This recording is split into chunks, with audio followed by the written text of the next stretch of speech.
नमस्कार शेतकरी. आज आपण बघणार आहोत सध्या गायींचे बाजार कमी झाले आपल्याला दिसत आहे. अशी परिस्थिती का निर्माण झाली आहे आजच्या व्हिडिओमध्ये बघू. सध्या गायीच्या दुधाचे भाव प्रति लिटर 30 रुपयाच्या आसपास चालू आहेत. त्याचप्रमाणे पशुखाद्याचे भाव 1800 रुपयापेक्षा जास्त झाले. जास्त गाया असतील तर जास्त खाद्य आपल्याला विकत घ्यावं लागतं. मार्केटमध्ये अनेक प्रकारच्या कंपनी खाद्य बनवतात तर त्यानुसार किमती बदलतात. त्याच सोबत गायींचे आरोग्य सांभाळण्यासाठी नेहमी डॉक्टर औषधांची गरज असते, तो देखील खर्च वाढलेला आहे. तसेच पशुसंवर्धन करत असताना सकस चारा नियोजन करणं हे देखील तितकेच कठीण आहे. मका विकत घेऊन बॅग भरून ठेवणे तसेच घास, गिन्नी, गवत, ऊस यांसारख्या चारा नियोजन करता करता कंबर कसते.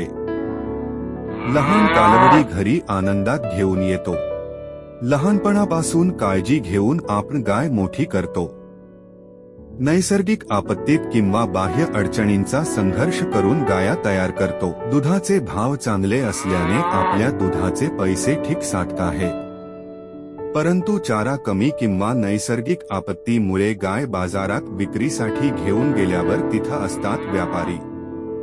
व्यापारी लोकांचे कमिशन काढून आपल्याला मिळणारी किंमत कमी असते.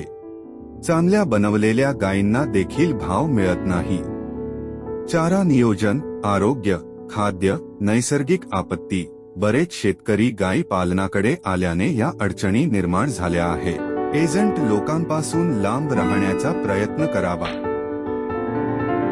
शेतकरी हवालदिल झाले असून त्यांच्या मेहनतीचा मोबदला व्यवस्थित मिळत नाही. या गोष्टींमुळे गायांचे भाव कमी झाले. आजकाल खूप शेतकरी शेळी पालनाकडे वळत आहेत. बोकडांची किंमती छान आहेत. परिस्थितीनुसार निर्णय घेऊन शेतकरी राजाने आपला व्यवसाय करावा.